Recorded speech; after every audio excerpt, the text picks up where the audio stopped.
Cool. Good afternoon. Welcome to Sabado Session podcast. This is one of our Sheffield series episode. Today we have got Gustav. How you doing, sir? I'm very good. How are you?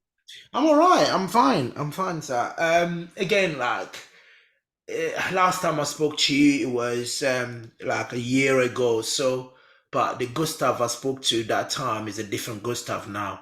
I'm just gonna ask you, what has been happening into your life? Because your numbers are just ridiculous. What have you changed? Have you changed coaching or have you changed training style? I have only actually changed my diet, basically. So you start That's the only eating. thing. Yeah, I guess I've eaten more, but I have only started changing the diet, basically.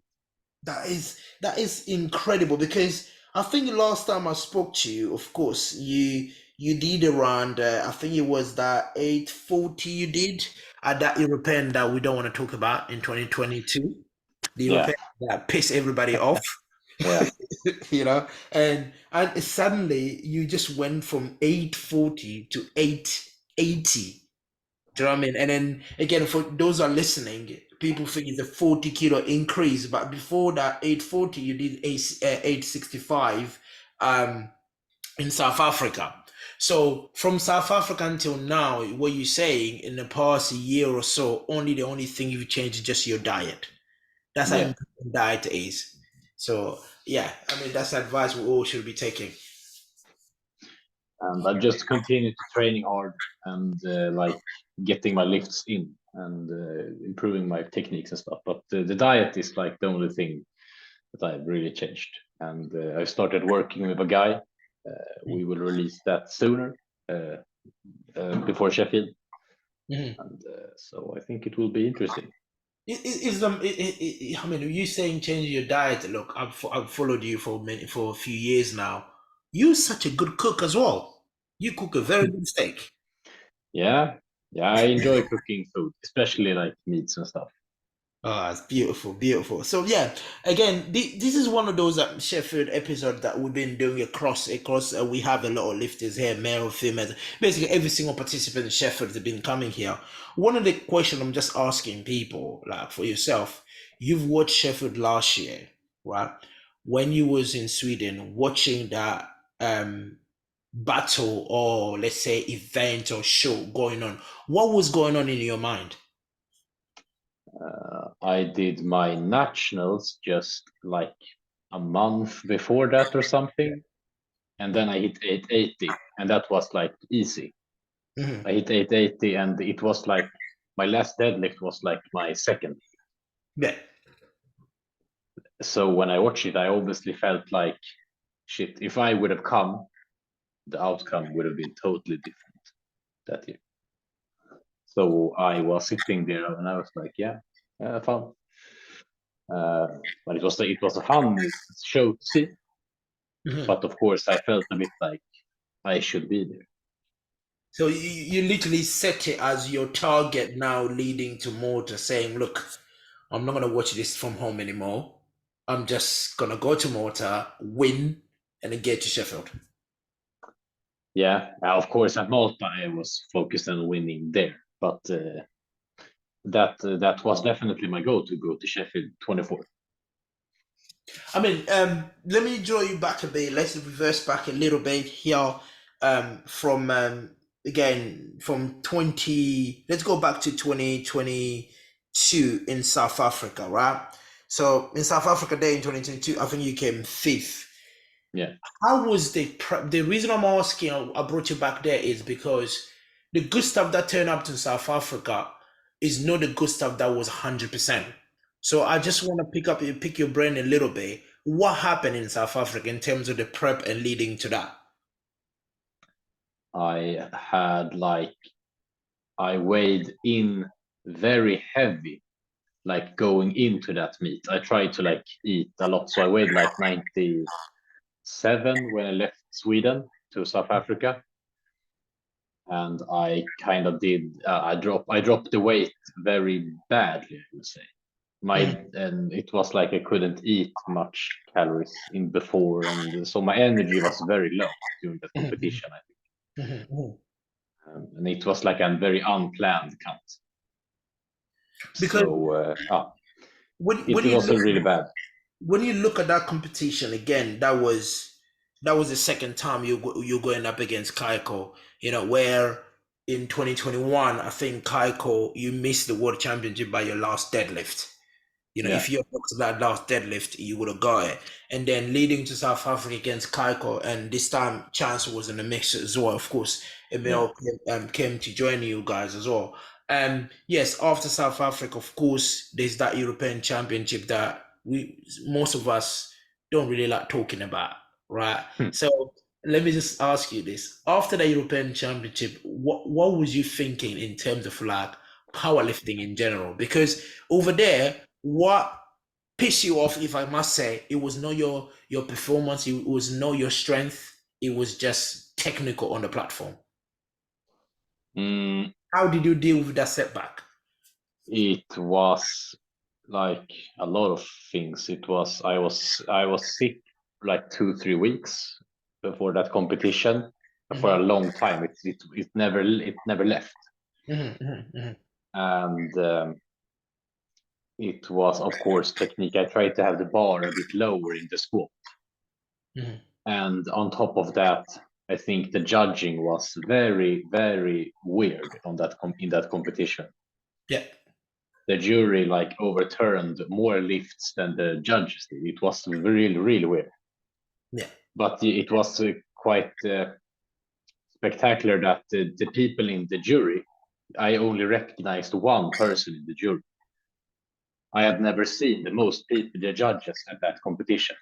mhm, mhm, mhm. Very very few judges I recognized, and Yeah, that's like I have been to competitions since 2016. yeah, I've been 16. around. Yeah, So I've seen a lot of competitions and judges and stuff, but in Poland I recognized like nobody. I was like, "Who's that? Who's that?" So, and of course, the judging was very, very weird. yeah. I think we all can say, I mean, Emil bombed out. Emil Krastev bombed Yeah, out the competition. yeah, So if we say Emil doesn't live to standards, that's a stupid statement. And yourself yeah, to come out of that squat of one squat, even if you watch your first attempt and your second attempt. The funny thing is, Gustav, you watch your 300 you got, you watch your 290, you watch both squat, nothing changed. It was the exact same shit in terms of like yeah. the depth they were talking about. You're thinking, hang on. So what's the difference between these two squats? So to me, I found it really very weird. And as we said, it's all about the lifters, but that competition to me was more about the judging rather than the lifters. Yeah, and I think it was. They had very few international judges. I think very very Yeah, few. yeah, and They that had was like only local judges and stuff, and so who had not probably even judged in many competitions. yeah, and that made it very very hard for the rest. So how did you recover from that? Because it's a very big upset and it's a very big um hurdle to come up with in terms of mindset, especially as I said, you just total 865 in South Africa. With the conditions that you went through in terms of being heavy, not cutting weight, cutting that weight a Yeah, lot, and then going to the Europeans probably was a point of view to make a statement, and also it was a chance for you to get a wild card. You know what I yeah. mean? So how did you recover from that setback? That was quite boring or boring. It was like it was not fun, but Mhm, I was very determined. I was mhm, uh, I was like, yeah. Then we move on to the next page. We mhm, move forward, move forward. It's like I knew I was yeah all the reasons why I did bad. mhm, So, but then I was like, yeah, it is what it is. mhm. Now I learn from this and I move forward. Sure. So it was so that again. You said you learned from the move forward. Of course, the national came in. You total 880. I actually Yeah, watched that national live. To be honest, I did watch that national live. All the lift you're talking about, I've watched your lift. They were tremendous. And I think to me, looking at all your lift and that national, what excited me the most was your squat. Right, was your squat. What did you actually change for your squat? For you to go, Gustav, for you to go squatting what 300 at the Euros to score 320 at nationals, which was 12 weeks later. What did you change? I only changed the bar placement a bit. I moved the bar a bit up, Mm, mm, mm. and then I squatted. Right, right. So basically, you didn't change. No, because some people are changing here. They will change their stance. They will change their shoes. You know, I know my friend Mo in 105 change shoes every single week. So you don't do that, do you? Don't tell me you do change shoe every week. No, I've never squatted in flat shoes. So, yeah, I just like I've only mixed my stance as like small, like a Mm, little bit wider, a little bit mm, mm, just smaller adjustments I've just made sometimes, but not big ones. And the only thing I moved the bar a bit higher up on my back. mm, Makes That sense. was the only thing. I, And yeah, just focused on training well. You know, you say changing the by higher up and of course your squad get to that match. So my question now is your score is being almost like fixed in terms of changing your bar up and the score is increasing. I mean, I'm gonna throw this straight away. You know, I thought probably this is a question that should come after, but I'm just gonna throw it out there. The 93s, the world record squat sits at 331 by Anatoly, and that is probably one of the longest world records in the 93s. And most of you guys, a lot of you guys, been chasing it for years. So, is this something you're looking to break at Sheffield? Or is it something you're thinking, no, I'm going to leave it to Carlos and Gavin to fight for? Because them two, they came to the podcast. I don't know if you listened to it. Gavin said, I'm going to be taking the 93 world record by my second attempt. And Carlos said, oof, I'm going to go for it. So what's Gustav thinking? That totally depends on the scenario of the day. That's like a secondary objective for me, I would say.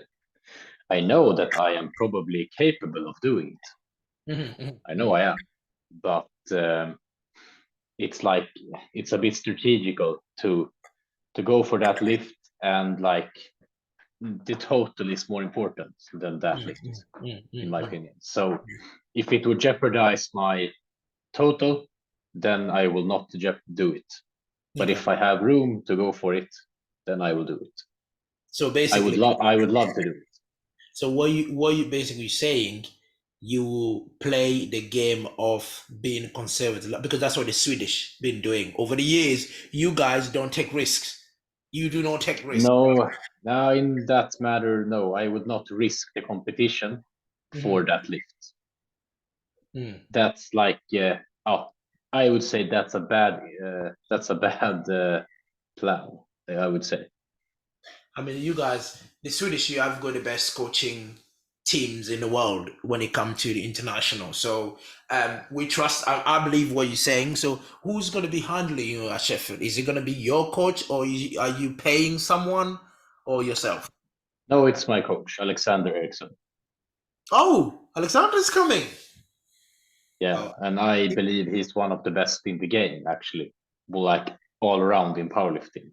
So I feel very confident bringing him. I mean, for those who are listening to us that don't know, Alexander Rickson is a former world champion at 74, won the European Championship. So, and himself, he's a lifter, and he's going to be in Croatia after, of course, Sheffield. Alexander is a Yeah, tremendous lifter in 74. So, I didn't even know Alexander Rickson was your coach. You know, I didn't know. no, no, he's been my coach for a couple of years now, or Because like 6 years almost. because when you think, 2008. right, I look at a lifter like Alexander. Alexander, if you're listening to this, no offense, he's young. You know, he's in his prime and he's lifting, and a massive lifter like you, for you to tell me I'm coached by Alexander, I'll be just like, oh, really? Do I really want to believe you? Well, he's a very talented coach, and he has a big team he coaches and stuff. And he works closely with like Mike Toshier and stuff. So he's very educated in many ways, and he's a very, very good powerlifting coach, I would say. I would say he's one of the best in the game in terms of overall thing of powerlifting training, including diet and all this stuff. Wow, that's amazing. I mean, to be honest, I'm not gonna lie to you. Honestly, I'm surprised. I'm surprised because I don't get that vibe from Alexandra, but I think I'm gonna have to bring him on the podcast so he can explain himself. How the hell did he coach? Does he coach one of the best 93 in the world? Do you know what I mean? What does he do? So he needs to explain himself here. Um, So yeah, you did your national last year, of course, AAT there, you total there, you watched Sheffield as you mentioned in the beginning, you saw this, it wasn't like, okay, if I was Yeah, there, the result would be totally different. So leading to yeah. Malta, were you going to Malta thinking I'm gonna be in that type of battle where I'm gonna win or I'm gonna come second? Or was it a different objectives, but that day just turned out to be a good day for you? At Malta, I would say I did not have a good day, because first my pec was not so good, so my bench was very off, Mhm.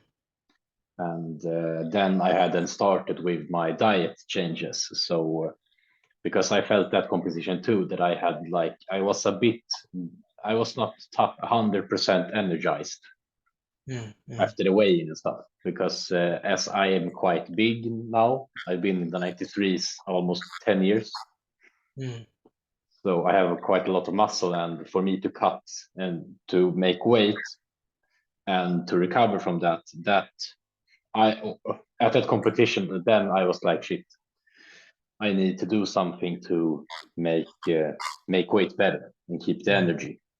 mm. So and I met a person there and stuff, and talked to him, and then a couple of months later we began working together. So that was the lesson learned. Well, you know, one of the thing I noticed in the motor is your deadlift did tank, you know, in terms of like where Gustav deadlift is normally is because again, leading to motor, I literally when we did our preview here, I was putting your deadlift around 360. You Yeah, know, people are thinking he yeah, has about 360 because looking at your training, the way the pool was moving in the training, because you're the one of the yeah, person that don't really hide. You know, some people hide their training, but you don't really do that much. You can pretty much see what you're doing. You know what I mean? And your deadlift, we put yeah. it around that 360. So, what apart from, of course, you said the nutrition, was it anything else up happened during that prep that caused the deadlift like that, or was it just the nutrition? Just like, yeah, of course, I that competition I probably could have went for 350, I Mm, guess, something like that, because 345 was not max, I would say that day. But it was like 345 is enough to pull, so we put that number. mm. But it would not have been enough with 350 to win, Yeah, no. so that's why we didn't put it. But yeah, I think it was energy wise that kills me, like Mm, in mm, that way, mm. not being able to eat that much calories before competition and stuff, and during the peak as well, Yeah, yeah, compared to this peak, that when I'm eating way more calories. yeah. And we did like a test weighing a couple of weeks ago, and then I made weight, and still I was eating like 4,000 plus calories made Jesus, weight. that's a lot. That's a lot. That's amazing. So I'm quite confident in that way, that I've improved a lot from that. Yeah, I think one of the things as well in Malta, as you said, if your diet is not controlled, especially in this a place like Malta where the temperature was like 30 odd degrees, because it was hot. Malta was hot. I don't care what people say. That place was baking. And if Yeah, you don't refuel properly, you don't eat properly, all of that can affect your performance. You know, these are external. So I'm glad you're saying that you've fixed that and you've learned from it. Of course, you got your wild card to Sheffield. I think you was one of the first wild card person that it was one of the first male to get wild card, because I think you're It's not a wild card. It's a direct invitation based on the second round. all right. So Yeah. me So and Sonita got the wild card. Oh, uh, not the wild card. I said it again. Me and Sonita got the second round placement. so so what was your impression when P Spence or whatever, when they announced that you've been invited to Sheffield? I'm sure you were told in Malta, isn't it, straight away? Yeah, he told me like as soon as he told me after my competition, like, you're probably getting this second placement round, and I didn't know that because that's new for this year, I think. So I was like, oh really? And and then when the competitions were done after, then he was like, oh, congratulations. So So you so tell that you, was I've and been then thinking about this ever since then. so you told Ericsson, let's go back to work. Yes. So yeah, I mean, of course, now Sheffield is coming. You're going up against, of course, Carlos will be there from Guyana, and again, your old nemesis, Cayco, he's back. He'll be there. Always, he's always the man to be. So, and then Gavin has joined the pack a couple of weeks ago. When that Gavin invite came, when that Gavin wild card came through, what did you guys think on your camp when you saw Gavin being invited to for Sheffield? I thought it was fun. I was expecting like him or Taylor Atwood or something. So I was like, yeah, he's nice. Uh, Good to meet him again. Oh, so he's not about, you didn't think about, oh, another competitor in the 93 is coming. Jesus Christ, going to make things a little bit harder for us. They could have get someone in a different weight class. Did you think like that, or you just wanted the smoke for all of you guys? No, he's a good lifter and a good. He puts on a good show. So I think it's fun that he comes. Yeah, you are a very calm lifter when you get to the platform. Since you spoke about the show, you're very calm, Gustav. Go to this platform, does what needs to be done, right? You move on. And Gavin is an entertainer. Are we going to see a different Gustav for Sheffield? Because please don't come a calm Gustav like a priest. Don't do that. Sheffield is a show. Are we going to see a different Gustav? Maybe color your hair. Perhaps. I don't know. No, not like that. Well, perhaps a little bit, but I think if I would try to do something that I'm not, I would not be myself. So I won't be like Delaney and stuff. Do this. So you want to be So dancing and getting new shoes. no, But I won't.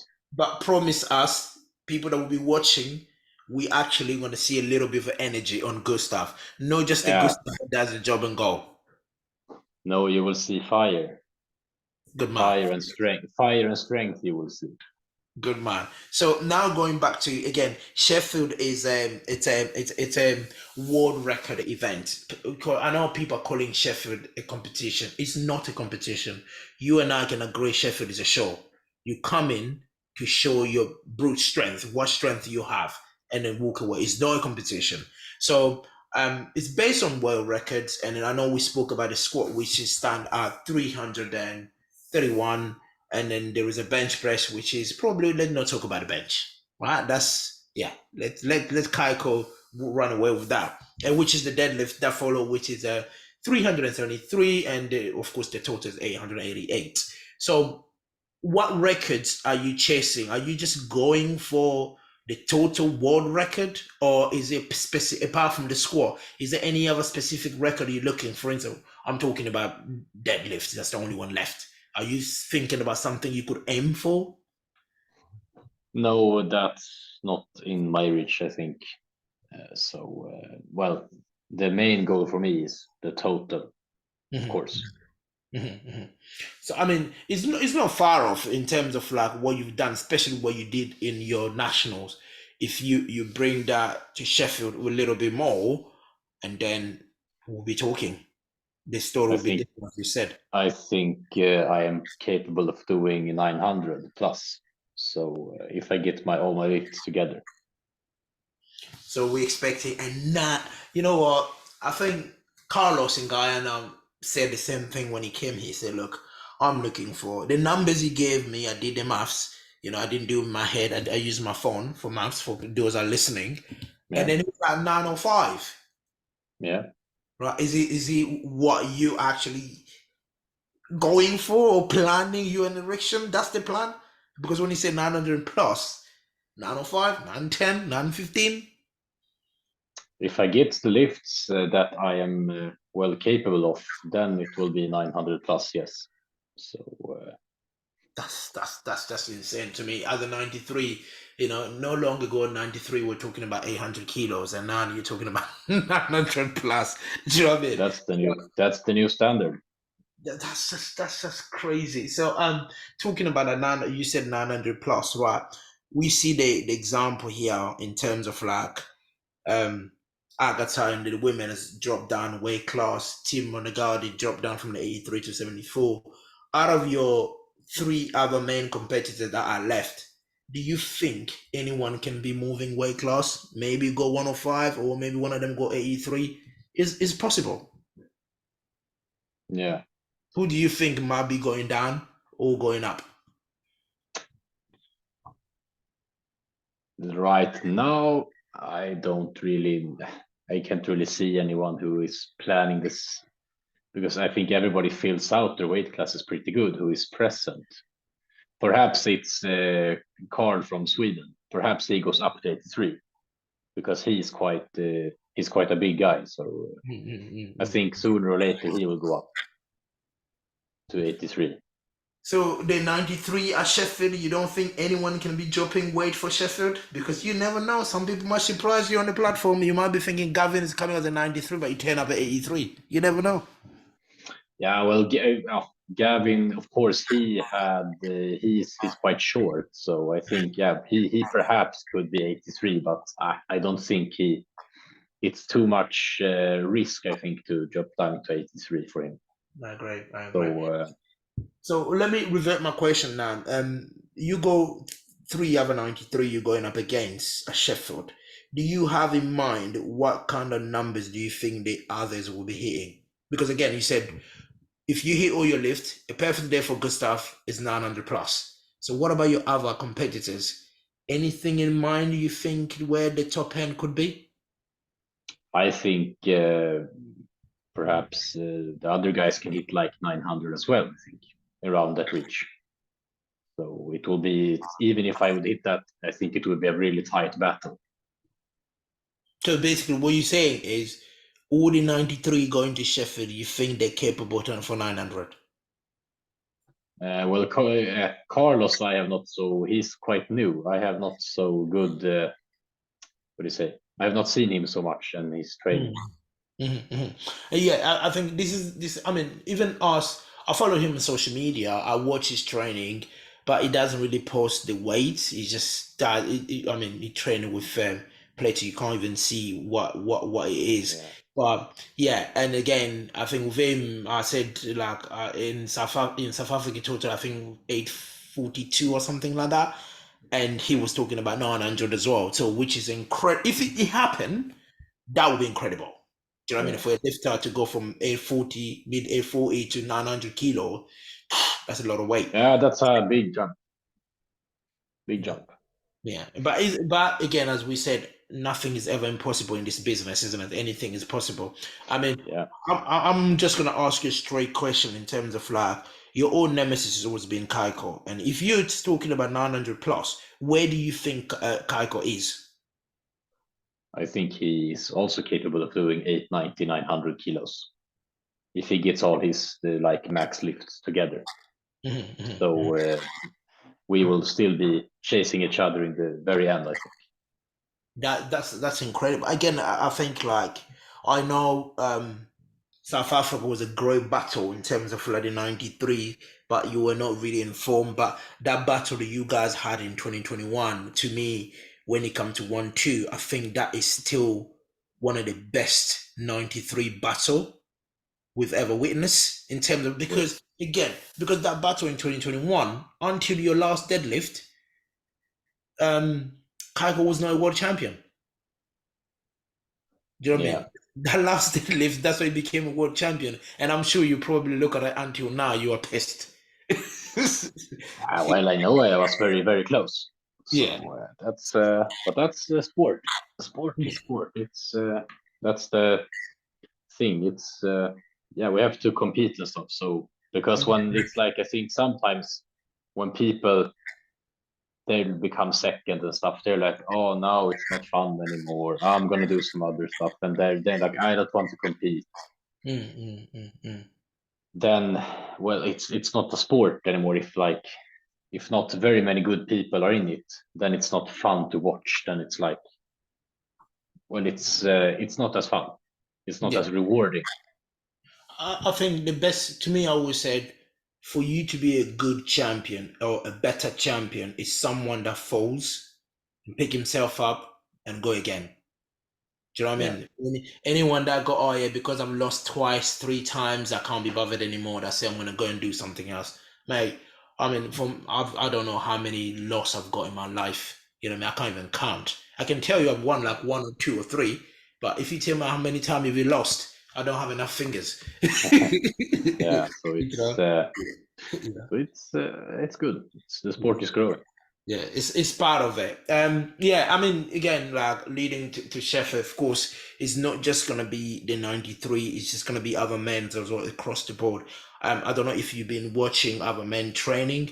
Who do you think could be that men as well to beat at Sheffield? Because you have to beat each other in terms of the men competition. Which training have you watched and has got you to be a little bit surprised in terms of like their progress? I think that Tim Monigati is making really good progress. He is steaming ahead. His lifts have been looking really stable. And Kalle has also been posting some really good lifts. And of course, Jesus Olivares is always posting good lifts. So, but of course, he has to beat his own total record. Yeah. So that's the saving us, I think. I mean, Jesus is just, I think is one of them ones like, don't get me wrong, is all of you guys are very strong in terms of your training has been tremendous. I mean, the 93, yourself, Gavin, Cayco, and of course, when you go to the lighter weight like Team Monegade and Kali, you guys have been posting your lift. Do you know what I mean? We've seen where the strength is. You can almost look at it thinking, this guy's top end could be here. But it's just hard for people like Delaney, we can't see nothing. And it's almost like it just can go by whether it can make it or not. And then also, but looking at someone like what Jesus is doing is just ridiculous. It is just he's really on fire. So, but it's good to see a heavyweight lifter do really good again. So that's fun to see. Yeah, because they've always been, I mean, especially the formulas that we use nowadays has always been against the heavy lifter. But I'm glad to say Sheffield is that it has got a different structure in terms of like people winning. So hopefully like it's gonna be even fire compared to last year. My question to you is, what are your top 3 this year? In Sheffield? Yes. Men's side. I would think my squat is at 327.5. I think somewhere on there. I would guess the average. I think so. And my bench is at 220. And my deadlift is at 355. Those are big numbers, Gustav. Those are big. Sorry, I just got my calculator here. I'm just doing the math, right? I mean, Jesus, that is over 900 kilos right there. You know, and I don't think that's overestimating, actually. So then I think if I would go max in every lift, but you don't do it, it's not a one lift. You do it's not like a one lift competition. So you do all of them. Yeah. But again, in 900 plus, it will place you on the podium, at Sheffield. So Hopefully. I know there's other men coming in from other weight class, right? So if you go 900 plus, Gavin go 900 plus, and Cayco go 900 plus, we actually might witness the podium to be just 93s. Is it something you and Ericsson are thinking, or you thinking, okay, probably the top three could be you, Jesus, or Team, or is it anything? What's the plan there in terms of like where you looking? Who's going to place on that podium? I have only my plans. I have not planned for anybody else. So I've only thought about my stuff. So who do you But think, apart from you, who do you think will be joining you on that platform? Let me just change the question. perhaps Cayco, Kalle, or Tim, or actually Gavin. It could be like so many different guys. It's very, very hard to speculate who would it be, because everybody is so good that to pick one, it's like it could be any of you. It's like, but I would think some of those guys, or Jesus, could be on the podium. It's like, yeah, some very many of us are highly likely to end up on the podium. I think nobody stands like secure or safe, I would say. I agree with you there, because it's one of them ones where the person that will have a better day, he's the one that's going to be Yeah, smart. Almost, definitely. what's the word? A 9 for 9 performance at Sheffield will almost get that person on the podium. Yeah, if you, of course, and if you don't go very conservative, but if you do a good 9 for 9 day, then the guy who gets that would probably end on the podium. Yeah.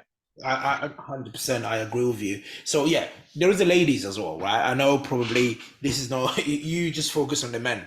So I'm sure you've been seeing some of the ladies post. Yeah, Right. Is there really, any really strong. a particular one that you've seen that you go like, damn, that's a lot of weight? Mm, nobody, perhaps in particular. Of course, Sonita did the amazing 300 kilo squat. That's That's enough. a good. Yeah, that's and it was good. Really, it was not like a bad It was squat. not a bad lift. It was literally. Not bad lift. I It mean, was a good lift. So I go hard coming tomorrow. I'm gonna do a postcard of Zara tomorrow as well. yeah, Gustav, you've squatted 300, right? I've squatted 300. Just tell my listeners, our listeners, how hard the 300 kilo is. Because when people see Sonita moving 300 kilos, they just think, yeah, it's just 300 kilos. It's a lot of. no girl has ever done that before. For the first, you can tell them, and it is a lot of work to get to 300 kilo squat. Definitely, that's a hard lift to achieve. 300 kilo deadlift, that can quite many people achieve, I think. Yeah. But a 300 kilo squat, that's like a water breaker, I would say. Yeah. That's really what, like, many people chase it and never get to that weight. It's true. It's true. The thing is, like, people just think a 300 kilo, because the people like yourself, you're the one that makes 300 kilo look like it's nothing, because you're doing 300 for sets and reps. Yeah, yeah. People, you are 93, you're repping out 300. That must be easy. That's fine. If Gustav can rep it at 93, that means it's fine for Sonita, who's 120 kilo, to do it. No, it's a hard lift. It's a very Yeah, hard. it's a very hard lift. So that was a very amazing sight to be seen. So it will be fun to see those girls go at it again. It is going to be interesting, because this year, I mean, last year Sheffield, the ladies side was, I could say it was better than the men. The Yeah, man, I know the world records were what Jesus did. You can't take that away from him. Of course, Cayco. But if you look at the ladies, the amount of world record that were broken on the ladies side was more than the man. Do you know what I mean? So that just yeah. made it interesting. Do you think will be the same scenario this year, or is it because the training you see in the men's now, you think the men's going to be a little bit better than the ladies? If I would bet my money on it, I would bet the ladies do more records this year as well. I think so. I agree. I think so. Yeah, because I mean, there is Agatha in the 69, Leah, there's Carola, there's Evie and Naomi, Sonita and Brittany. So, of course, Amanda Lawrence is coming back. So these are the people I'm saying. Everybody will break a world record. Everyone. There's no Yeah. lifter on the ladies' side that will come in and not break a world record. That's how strong these ladies are. But on the Yeah. men's side, as much as we're sitting here talking about how great the men's training's been, but you can probably think one or two or three men maybe might not break a world record. Yeah. But the ladies, you expect pretty much all of them. So again, it's going to be an incredible one. Again, I will ask you. This is not a controversial question, but what message are you sending to the rest of the men coming to Sheffield? Because remember, Gustav is not going up against just himself; he's going against everybody else. What is Gustav telling everybody?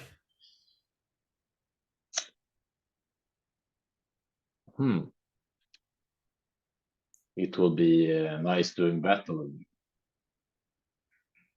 Okay, Something like that. so Something like that. so basically, Because, if I want to translate what Gustav is saying, bring your A game because I'm coming to cry. Yeah, bring your A game because I'm bringing mine. Amen. I've been looking forward to this since since I stepped off the platform at Malta. I've been thinking about this. That's interesting. I mean, again, right? Every time, I mean, a type of lifter yourself, if you get that invite for Sheffield, I don't think your mind will be in anything else rather than just Sheffield. Do you know what I No, mean? every day since Malta, I've been thinking about this. So Every day. that means we're gonna see a real blonde Swedish on that platform that will smash everything. You know. Yes. Yes. I mean, talking about you'll be the only Swedish on the platform this year. Last year we had Berglund. Carl is coming as well. Saying, Kalle is coming. Kalle oh, is coming. Yeah. I always forget about Colin the 74. Oh, Jesus, forgive me He's there.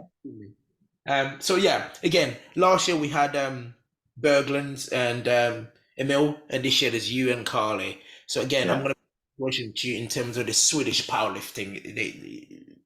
Overall. So what's happening in Sweden? Because you guys, you don't come to the World Championship or the European Championship. Your teams are not the biggest team out there, but you have good quality lifters. What's happening? How is the selection done in Sweden?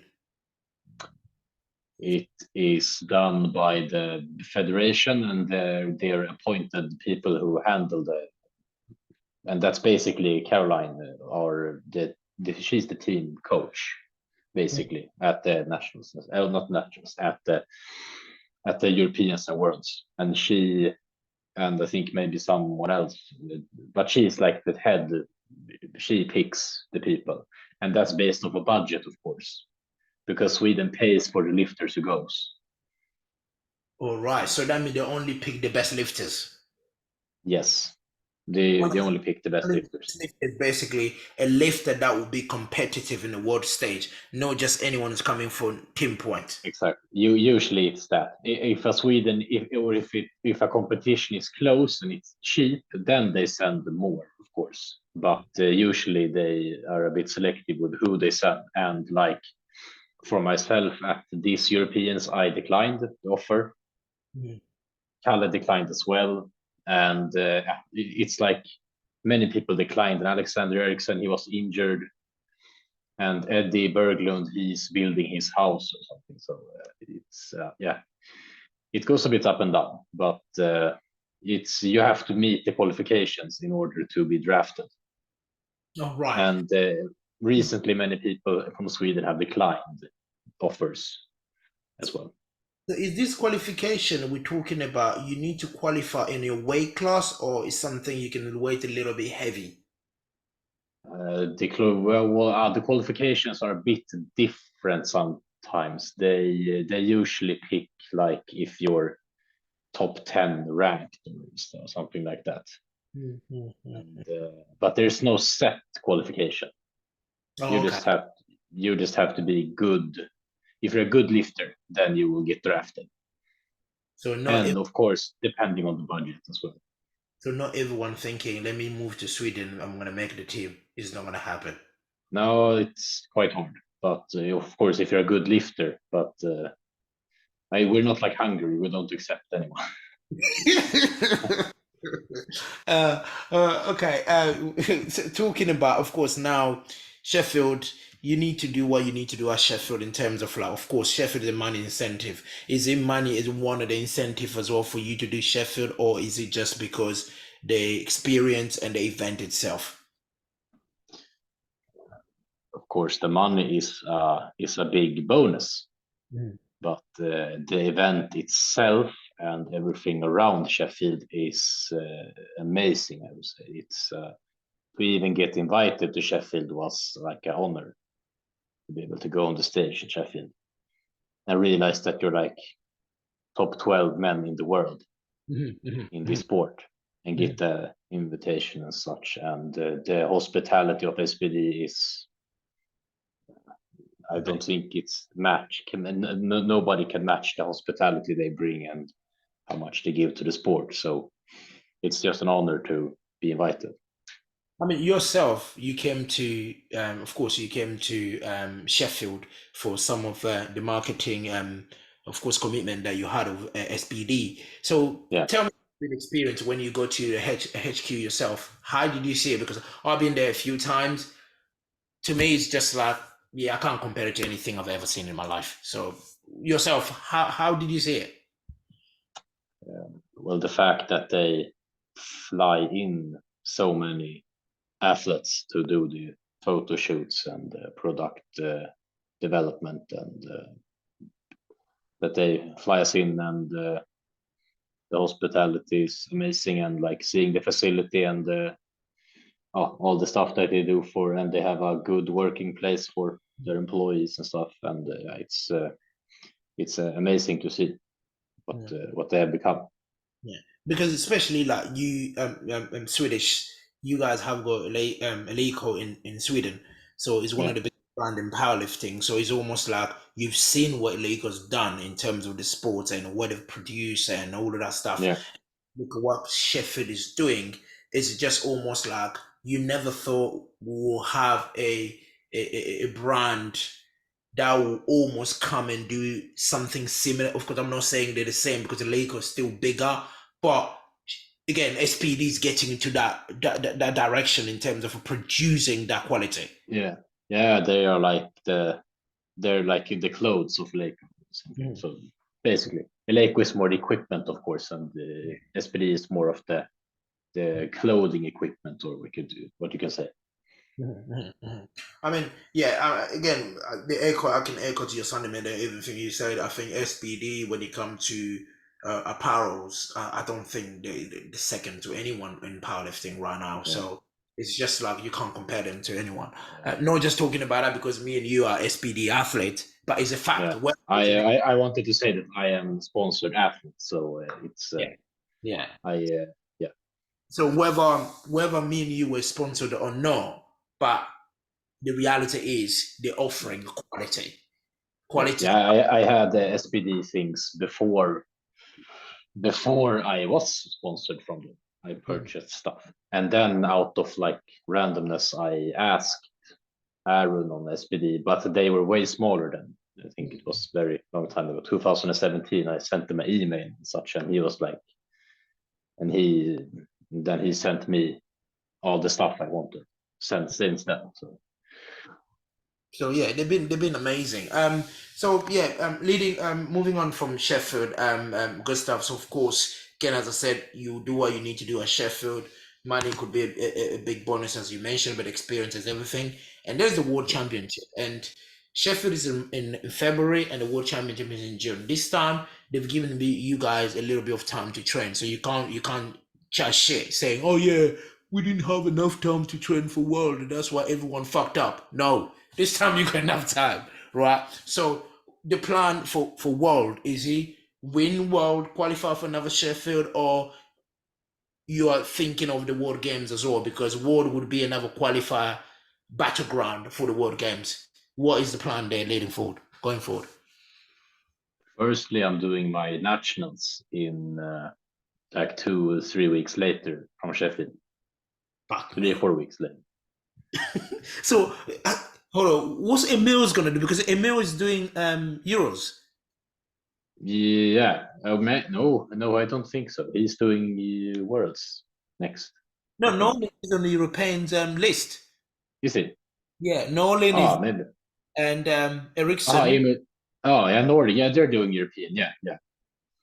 So Yes. the national, they're not coming. No. Oh, Alex is coming. He's coaching me and his wife, but he's not competing in nationals. No. Okay, but Alex will be competing at the Europeans because I saw his name. And Yes, he's competing.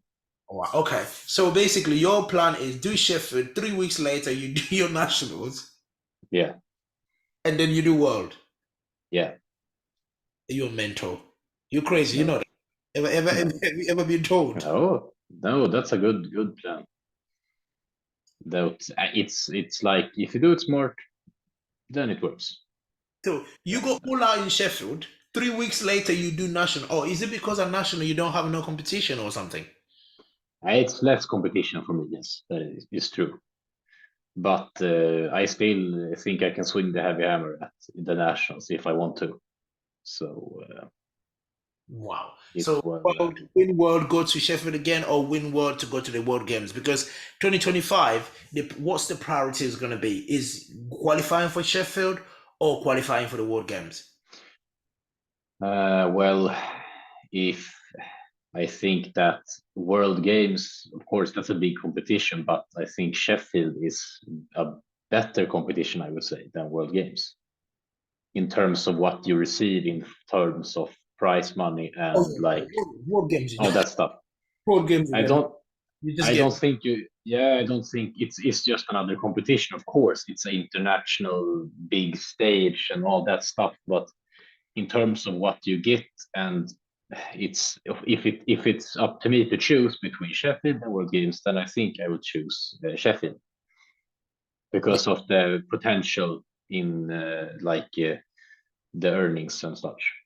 Yeah, because with World Games, all you get is just the honor, isn't it? You get the honor, and And you you get get the T-shirt with the Olympic rings, yeah, and then you get and a medal. you get a medal. But so of course I would love to do that competition, but Mhm. if it's between World Sheffield, which is a big prize competition, and I think it's a bit. Of course, you have the opening ceremony and stuff, but compared to Sheffield, I don't think it's as good. So you will prioritize Sheffield rather than the World Games next year in 2025. Yeah, I think so. Yeah, for my own benefit. Yeah, No, that makes sense. for me as lifter, I think Sheffield's better. Yeah. Of course, the federation would want me to say World Games, Yeah. Yeah. So let's but just consideration not to upset the president in Sweden, right? no, I do this for me. I don't do this for nobody else. True, true. And so you spoke about you being 93 for 10 years. So it means, Soon, 9 years I've competed soon here. yeah, in 93. So are you thinking about moving to 105 anytime soon? And if you move to that 105, there's already one of the best 105 in Sweden there. You know, apparently they call him the sexiest fireman on the planet. So Yeah. yourself, you are the sexiest builder on the planet. So Hmm. tell me, how is this battle's gonna be? Are you thinking about going to 105s or no? I think that my plan before a couple of years ago, I thought I would go up in 105s a lot sooner than I have now, because now that I've started working as a nutritionist, Mhm. I've been able to enter weight very easy Mhm. and still, as I said, eat 4,000 calories a day. Yeah. And I've eaten since I started working with this guy. I've eaten so much. I've like I've been eating really a lot of food, and I've been really strong from that, I feel. Mhm. So it's like, for me, it's no, I don't have to move up in weight for probably another 5 years, I would say. Wow. Easy. Because I think I can, because I know how hard you can cut weight Mm, and still perform good. Look at him when he did like a phenomenal job. mm. So I think I at least have like 5 years in the 93, easy. Wow. And well, perhaps one day, of course, it will be too hard, I think. Mm. But when I go up in 105, I will do it with like a bomb. So I mean, so basically, would you tell Emil that you're going up, or you just gonna surprise him at the national and turn up as a 105? Because he's your friend. You better warn him. Yeah, no, yeah, I would tell him. I think I don't want any bad thing for him. Like, but when that day comes, of course, then we compete against each other. But I would, of course, tell him and stuff. And I'm sure he will probably be thinking, I'm gonna go 120 now. Gustav is coming to 105 because I don't want that. Probably, yeah. Some people have talked about that for a while, Yeah. like me going up in 105, and then he said like, yeah, then I'm going up 120 and I stuff think like that. because just like you, if I'm right to say this, he's been a 105 for a very long time. Do you know what I mean? And I'm sure he's probably filled up the weight class already. I think he has still a couple of more years to fill it out, though. He has, I know he has. So it's a good many years before he can move up. I think he can efficiently, he can diet down a bit, I think. So he can still stay a couple of years. That would And be the biggest thing in 105 is Anatoly Novoposmeny. yeah, yeah, So yeah. I mean, and he's not going anywhere. Anatoly's. I tried to speak to him on the DMs for a bit. We tried a bit we tried a bit to talk, but I don't think. And again, as you said, Anatoly's not going anywhere. You know what I mean? Yeah, And I think if you look at Anatoly height and the way he looks, I don't think he's someone that can go to 120 like other people can because he doesn't have the frame to carry that 120. Because bear in mind, he was what? He was like what, a 93 or something like that. You know what I mean? yeah. So for him, 105 is perfect. You know, I don't think Yeah, it, he only weighs like 102, 3 kilos, yeah, like during the day. yeah, So yeah. he's like he has a lot of to fill out that frame still. That's crazy. But again, I'm gonna revert this question back to you're a 93. You know, there's a lot of 93 from USAPL coming to PNAT and coming to World next year, right? So that means some of the lifters' plan for World have to change, in terms of like what they're thinking they could do because these guys are coming in are some of the best lifters in the world. 105, we're getting Ashton Ruska coming in as a 105, right? And then, of course, as you mentioned, Anatoly's there. The 93, we might be getting Petrie, you know what I mean, crossing over. So is it something that came to your mind, guys, in terms of like what the approach for Ward could be next year? Or is it just like, well, they just have a lifters coming in, it's fine. We're just going to battle them out. Yeah, it's the same as before. Nothing changed. And this is nothing new actually. We've heard a lot since I started competing. People have from America have like sometimes they're on the nomination list and the stuff, and then they drop out or they cut. It's like I don't think it's anything new really. It's of course it's a big hype in certain ways, but for me, I'm like, yeah, nice to meet you if you're there. Otherwise, see you later. Or so it's I don't really put too much energy in it. It's true. I mean, now you probably have become one of the veteran in the Swedish national team, right? In terms of like you started as a junior, you were where you are now. You won world championship, you won multiple internationals, and you are in that team that some other people look up to.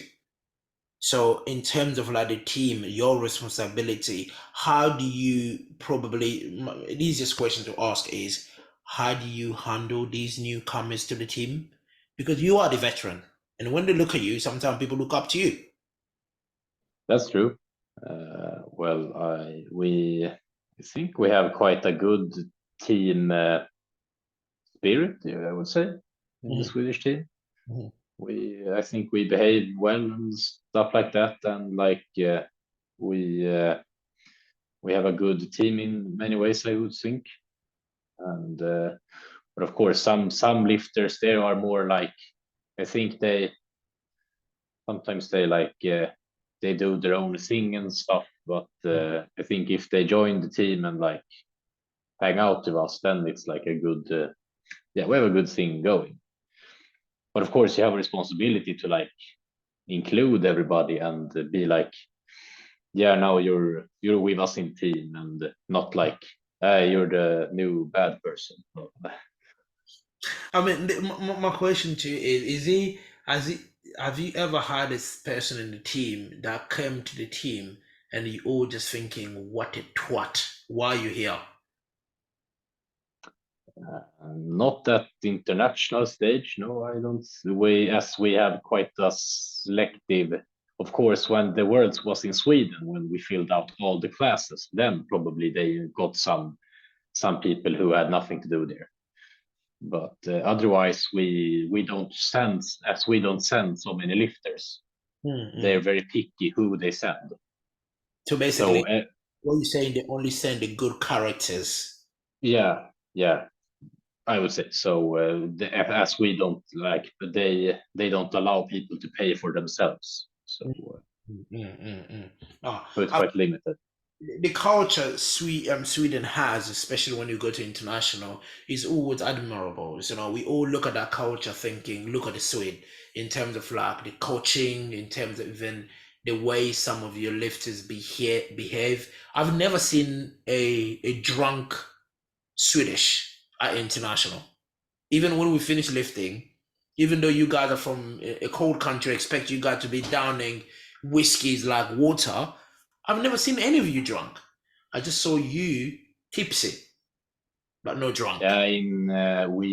Yeah, in South Africa we were a bit tipsy. Yeah, Oh, that's I said a bit. tipsy. I didn't say Yeah, you're different from the Brits. You know what I mean? The Brits, yes, we can get a level a little bit above tipsy.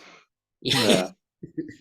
We kept it good, but of course, yeah, Eddie Berglund was not present as well. He can be a party king sometimes, just to But say.